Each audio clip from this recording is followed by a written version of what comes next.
Hello class, today we just learned how to draw this box-like shape right here, and now we're going to go into the cylinder form right here. And the cylinder is going to be really helpful because we can draw things like our squeezy paint guys right there. We can draw this glass or a plastic jar right there. We can draw anything that's round and cylindrical like this. The top right here is a little bit special. We'll talk about this as a cone, but we'll do that a little bit later. But right now, like I said, you can find this in printed images like this, so it gets kind of complicated, or you can see it in a nice simple form like this, and this is really clean. We're going to work with a clean form so we don't get into all this complexity a little bit later on. And we're going to work with our basic cylinder form right here. To draw this right here, you're going to need to do a little exercise at the beginning to get your lines round, because really, I've seen students do this. We already talked about the bad square, and we said that's our box, and we learned that it wasn't. You had to do the rest of it. But now for the cylinder, the same problem students have. They'll draw the cylinder. Here's the bottom, here's the side, and the bottom. Oh yeah, I can see the top, and it looks like this. So somehow the bottom doesn't look like it matches the top, and the top is kind of like a kind of a stiff-looking cylinder. Sometimes students, go like this, and they'll just freehand it, but they keep the pressure down, and they don't keep it smooth. They keep a line smooth, even in your box-like shapes. You have to do a sketching technique where your hand is moving prior to making the line, so you know where you're going, and then you can lay down the line like this. And you can lightly make it with several strokes. You can clean it up later on, so even though you have all these strokes right here, you can make a permanent line later on. You can erase the lines you don't want. But you want to sketch it out lightly. That's called sketching. That's why we call it sketching, because it's really light. So this didn't work right here. So to help us out, we're going to do a little exercise, and it's going to turn it upside down, pretend like I got another piece of paper. We're going to do kind of making circles right there. I call this the oval exercise. And why is it the oval exercise? Because we're going to learn how to make ovals. We're going to do this thing kind of like you would have done if you were a young person back in about 2 or 3 years old right there, where you've got a crayon or something, and your mom said, watch what you do with that, and then you decorate your wall. And you go like this, and look at, I'm making a flower, I'm making trees, and literally, your mom is in horror right there, because they come in and they say, but they love you. So, but what you've learned how to do with those motions right there is something that you forget later on, because later on students are going like this, and they're trying to do this thing, and they're very stiff. This one here had no stiffness to it because you use the freedom of your hand moving quickly across here. So I'm going to ask you to do one of those, and I'm going to ask you to try it really light and make a spring. Just keep bringing it right down like this, so it's one curve on top of the other. What I want you to do is learn how to draw smoothly. Once you get a couple of these down right here on your paper, on the top of oval exercise, and your name right here, then I'm going to ask you to do something special. What we're going to do is we're going to learn how to make a real oval. And a real oval, if we look at it like this is round, height and width right there. If I put my hand down, that's about 5 fingers by 5 fingers right there. If I put 5 fingers by 5 fingers, I could probably hover over those marks right there and make a nice circle. If I make the marks like this direction, so it looks like it's only like about 2 fingers by 5 fingers, then the oval shape hovering over it should be a little smaller. Let's talk about that hover technique. The hover technique right there is the ability to draw over the top of something without touching the paper. That's right. We're going to like just hover as if we're drawing the object, but we haven't made any mistakes yet. So making this, first of all, as a flat oval, that's what it's called, oval exercise. If I make a mark this direction, kind of a limit, about 2 fingers, and I go like about 3 fingers this way, or 4 fingers. Let's go 4. There. That's our limit for the width. That's our limit for the height. It's kind of nice if I can put them like opposite each other too. But if I go over the top of this and I go like this, I say, whoa, too big, good thing I didn't put my pencil down, or too small, good thing I didn't put my pencil down. But as soon as I feel comfortable and I'm over the top of those spots, then I can go ahead and lower it down. There it is. That's an oval shape. I can clean it up. If I like the lines right there, I can even adjust them. I can get using my natural swing of my hand, I can get a smoother curve right there. Same thing here, turn it upside down, smooth curve like this. So we got a nice oval shape, and it didn't cost us a lot of time and effort just making a couple of marks right there. You're going to make one of these right here. This is like about 2 by 4, so it's like twice as long as it is this way. I want you to make a real flat one, so if you're going 4 inches this way, you know, like the 4 fingers. Sorry, not 4 in here. We're not using that ruler. And then maybe 1 finger wide right there, you can get a flatter oval shape, which is what you'd see if I held it like this. So now we're going to get this one, we're going to get this one, and each one of those is going to be important because sometimes you're going to see the object like this where it's flat on the top, or sometimes you'll see it a little bit rounder, and we'll be able to do all of those effects really smoothly. So there's that. And then finally, what I want you to do is try the bottom of this thing right here, totally round. So, you know, 4 fingers this way or 5 fingers, however big the fingers are, and 4 or 5 fingers this way. So it's the same this way, that. And again, hover over it and look at, you get a circle. Okay? Now, after looking at these different shapes, we're going to use each one of those shapes to make this cylinder. And right here, we're going to just put our oval exercise to one side and pull out another sheet of paper, because now we're looking at how to make the full cylinder shape. We're going to go ahead and use a top of this thing right here and a bottom, which is going to be rounder. Why I'm saying rounder is because the shape down here, is always rounder because it's further away from you. It's like the lines are progressively getting further away. So we're going to catch that effect right there. So this is going to be flatter and the bottom's going to be rounder.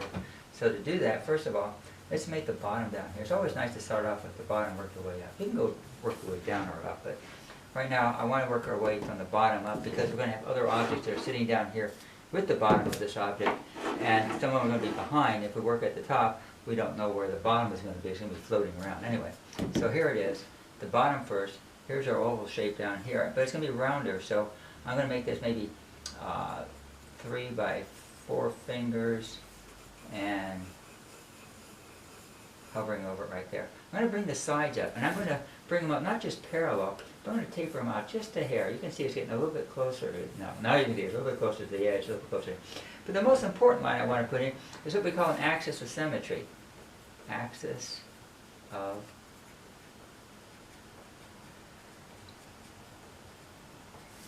symmetry. It's the line that goes right imaginary right through the center of this object, and it's going to make it so that the left and the right side can be compared. It's kind of a really nice sense of balance right there. And how can you make that? You can pretty much make that because we have a sense of balance within ourselves. When we walk, we feel we know what balance is. And when we hang a picture on the wall, we know what that is. So I can tell this is kind of closer than this is further away, so I really want this line a little bit further over here because we're using our sense of balance. And what I'm going to do right now is I'm going to make the top flatter, so it could be like about like so. It's a little bit bigger because I flick this one out and this one out there. So there is, and then I can clean it up by using our swings that we were doing a few moments ago with our oval exercise. Just clean up the lines. Okay. So there we go. We got one can done. Okay. So that's one. I want you to try one like that. Then I want you to try a taller one. So we're going to go like this. Bottom. I'm going to get a little smaller. Get taller. And I'm going to make this rounder because it's taller. It's taller, so we're going to get like more towards the center of the earth right there. So rounder. And up here, a little bit bigger and flatter. There we go. So now we got that cylinder going right there. You can see I'm working pretty quick, but you know, you get to that spot. You go slow. At the beginning, take it easier. I just want to get done so we can move on to all the basic shapes. So we got this one, we got a tall one. And then we're going to get one that we're going to look at as if we could see inside of it. So as if we could turn it this way and look inside. I have some lids over here that sort of do that right there. If I can hold it like this, you can see how we can see inside of this thing because it's that short. But instead of using this lid and this lid, which I have, I want to use my cat food bowl because now you can really see that if you look at the bottom of this curve back here, a lot of people fake that out. But really this line back here is this line right here. In fact, it only has one bottom. It doesn't have two bottoms. It has a bottom right here, which if you follow it right back here and we can see through it, you would see it back here. And this one you can see through. You can see my finger right there, as you can see right there.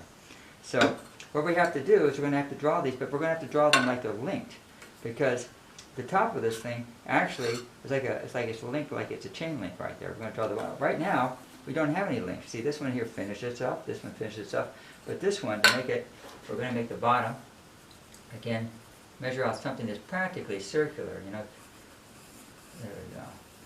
Probably like about 4 fingers by 3.5. And then bring up the sides really short. Here's the axis right about there. And I know, I said cat food. Yeah, here, you can have the cat food can. Anyway, so I'm going to bring it up short here and short here. And I'm going to make this a little bit flatter so it's like this. So there's our cat food. Yeah, there's our cat too. Hi, man. Okay. And because we drew it through, we have this line down here on the inside too, which is the inside of the cat food. Look at this cat food. Ooh, what's that? Look at up there. Okay, not done. Yeah, hi, thank you too. Yeah, I gotcha. Now we're fighting over the cat food. So anyway, so you can see that these lines are coming right through here, and they're coming right through here. But we're not going to see this because we got a wall there, so I can clean that up. What you are going to see is the top rim right here. And you can see this side right here, and you can see this side right here. You see the bottom, but you're not going to see this much of it because the side wall conceals that. But we do catch it right there again. Kind of fun. And when we shade this in using our standard shading technique right there, it'll be really easy because we'll have like the light sources go in this direction. We'll have a 3, a glare 1, a 7, and a 3. Now catch the idea that this circle on the bottom, we're going to see this in the sphere too. This rim casts its shadow down here on the ground. If there was nothing else there, if this was a hula hoop suspended in space, it would have a shadow of this hula hoop on the ground over here. And it would be rounder because it's lower right there. But by making that line, we can go ahead and connect this, and look at I'm drawing right through it, as if I had supervision, that line right there. But this is actually the shadow of the rim right here. So even though you can't see the shadow through the back wall, right there, you will be able to see this much of the rim right there on the floor, and it's going to come up like this, and there's going to be shadow shaded like this. And I always like to make our lines that are in the back corner right here darker. And you can do like you did here with a 7, 6, 5 with bounce lighting, and lighter here, and a glare spot right here with a 1 value. But you can reverse that on the inside, because on the inside the light here is, whatever's happening here is going to happen the other direction. And then it's going to come in like this, surprisingly enough, because that's the way this wall casts itself on itself. Anyway, so you need that. What you should do though, is you can look at a can like this, and you can check it out in some hard light right there, and you can see how that's going to go. But basically this is this curve, and this is this curve right there, which is the curve here cast right there. So anyway, so you're going to have 1, 2, 3 drawings right there. Yes, I put the can right there. Okay, there you go. There, okay, there. Ooh, yeah, ooh. Okay, thank you very much. So the last shape, right, or last 2 shapes, one is going to be a cone, and the last one is going to be the sphere. They get easier along the way because the cone only has one side on the top and a bottom. It has a point there, but it only has 2 sides. It's got one side on the top and one on the bottom. The cylinder, I forgot to mention that, but the cylinder actually has 3 sides. It's got a top, a bottom, and this side right here that never ends right there. So you have an edge right here, an edge right there, but no edge there, because except for the edge of where the image seems to terminate in space. So same thing here. This cone only has one edge on the bottom. It has a point, which is getting the point right there. So to draw that right there, and to realize that that's going to be a really cool shape, because we're going to see that in a lot of other things, such as even in our paint container right there, which is kind of a cylinder form, actually tapers a little bit like an upside down cone. And we have a cone on the top, and even the lid right there is a cone. So you see a lot of cones in space right there. I mean cones. and here's how we're going to draw it. Using the same cylindrical technique, we're going to make the bottom round, really round. And so I'm going to make it like maybe a 4 by 3.5. Hover, sketch it out right there. It's also going to have an axis of symmetry right there, which is, once again, your sense of balance, bring it up like this. And then, here's the trick. When you draw this line right here for the side walls, you can't draw it down like this. Because if you draw it down like this, you leave this much of the base flying weirdly in space. That's because this is not the line you want, because you can literally see beyond that line right there. You can see this back here. What you want is this line coming from the top to a spot where it just becomes tangent. Not back here, not there, but where it just touches it. Same thing here, just touches it right there, there's that side right there. So when we get done, that's what we have. And you're right, we won't see this unless it's a glass cone. So you can come in and you can make it solid like this. You can lighten up on your axis of symmetry with a light source coming down like this. That just went too hot there. Let me try that. There we go. That's because this line here, as it swings up, should swing up and become this line. Anyway, when you get done with the light source this direction right here, you're going to have a shadow, and you can make the shadow real easy by saying this is just a pole, Say it's a low-budget child's Indian teepee right there, and instead of having all the staves that a real Indian teepee would have, so it's hollow in the center, it's got a pole right there. But get rid of the cover, and you just see the shadow like this. Put the cover back on, you can't see the shadow, but you can see this line here, and this is how you make the shadow. Tangent lines there, there's the shadow on the ground. Of course, we don't see any of this stuff anymore. We don't even see that, but we do see the shadow. And that shadow actually comes from the spot over there. And that's also the darkest spot on the cone. That's the spot on the cone right here, where the value is a number 7, and then there's some bounce light on the back side. So when you shade it in, you can use the same skills that you learned before. Shade it in, shade it this way. Glare spot somewhere right about there, that's going to be white. There. So when you get done, you're going to have a cone like this. Try one like this. I want you to try a tall one. See how fast you can sketch. We're just using everything we just talked about. Axis of symmetry, oval shape, hovering, drawing down, there, shade in. So you have a tall one, same thing. Ooh, tall shadow. Whoa, yes. And then I want you to try one that you're practically looking down at. What I'm talking about is the cone is practically like this. So the point's almost coming towards you. Not totally towards you, so it's like a circle. But just sort of, so we can move it just right outside. So it's going to look like this. Really round, because we're looking down at it, though. So right, the more you look down, flatter it this way, that's in the flat oval shape. But straight down, that's a circle. It's practically circular because we're going to practically look down at it. There's the center, the bottom, but we're going to make that pole this long, which means that now we're going to see the backside of life. That's right. So that's the point. Get the point. But we want to know that because that's where the shadow is going to go. But we don't need to see it later on. We just need to know that's the point, and that's where it came from. And then when we shade it in, you can see how this is shaded in dark right here. It's kind of backlit. Our light's coming this direction, so our darkest zone is going to be over here. And as we shade, on the cone, we shade this direction. It's going to fade out this way to the glare spot. It's going to fade around this way to the glare spot. This is the bottom of the cone as it sits on the table. And you can just beef that up a bit. Once again, I rotate the paper so I can use my same swing. I don't have to do some weird swings. Anyway, and then this is the shadow on the ground, right there. Right there. Actually, the shadow on the side of the cone is going to match where the shadow on the ground is. So that's why we make the shadow go way over here. Just don't make it right there. It's got to match. It's got to touch here and then there. Because this is the shadow of this back side of the cone. Okay? Back side of the cone shadow. Okay. When we get done, you'll have 3 of these. So when you get done, you got 3 of those. And on the cylinder, cylinders, you have 3. And now we're going to work the sphere right there. First, we're only going to need 2. The sphere is kind of interesting. You probably didn't catch it, but my sphere is really a wiffle ball. It is. But it works really nice. If you don't look at the back, you think it's an expensively bought sphere from art store. So it's got the bounce light when you put it on white surfaces, and it's got a soft shadow in here because there's no direct sunlight. But we're going to go ahead and draw this. Easy thing is they all got easier. This only had 2 sides. The cylinder had 3 sides. This one here had 6 sides. This only has one side, one continuous side. And we know already how to draw this because we can make a circular shape. If we make this 4 fingers by 4 fingers or 5 by 5, doesn't make any difference. When we hover over here, we get this circle because a sphere actually has a circle silhouette to it. The fact that the difference between the sphere and the circle is because this is 3-dimensional and the circle is flat. So now we've got to make this circle 3-dimensional.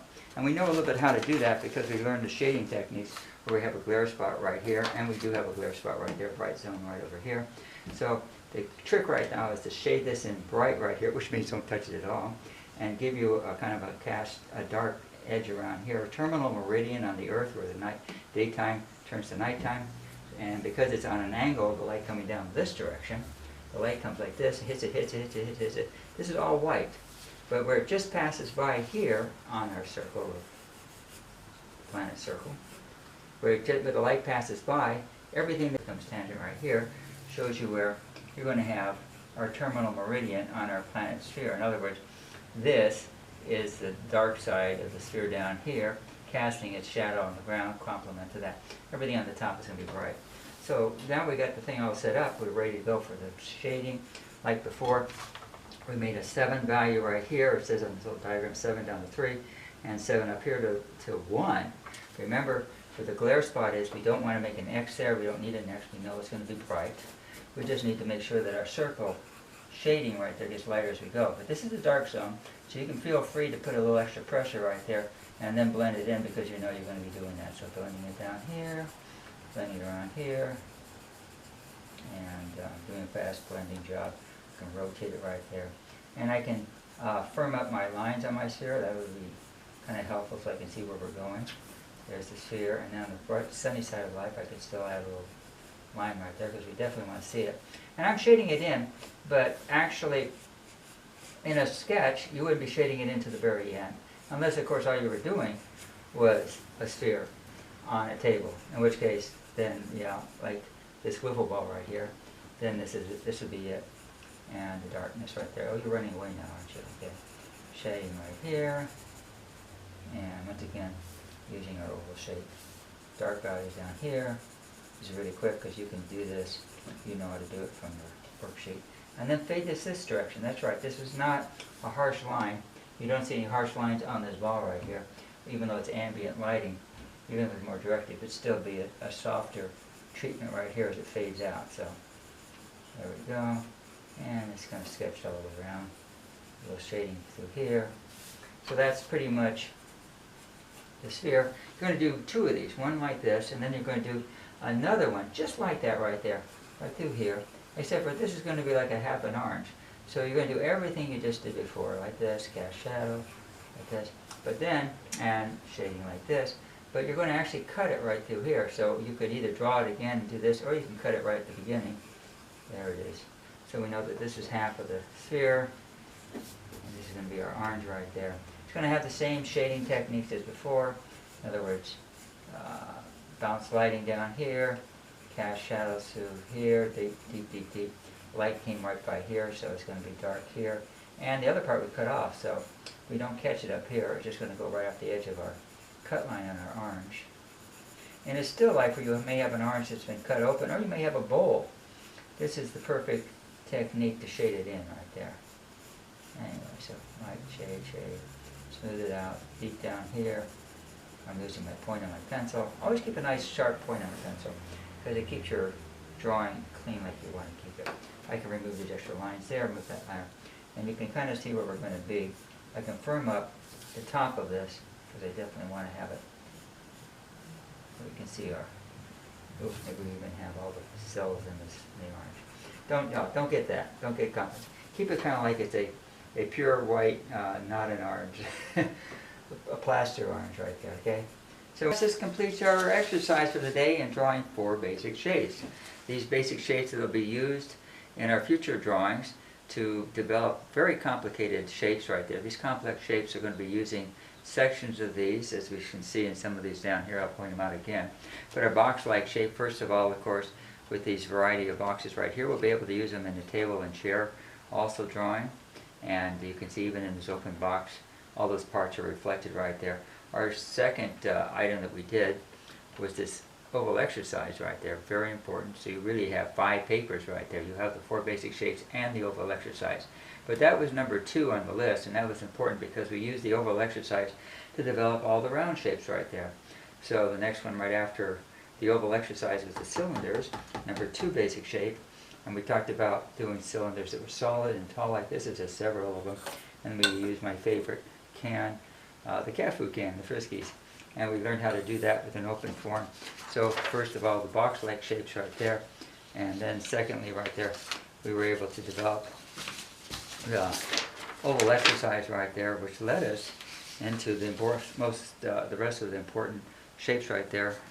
Number 2, the cylinder forms. There's the cat shape. Where's Arva? She's gone now. And then the cone shapes right there, which use the oval shapes as basis for the cones. Only a two-sided figure right there, very clever for the point. And then finally the last one, only one side, which is the spheres right there, and the sphere right there, and a half a sphere, which I also brought this little item right here to show you that, yes, even a half a sphere can be used for a bowl, not just as an orange right there. So we had all of those shapes represented here today, and in our next exercise we're going to learn how to draw complex forms.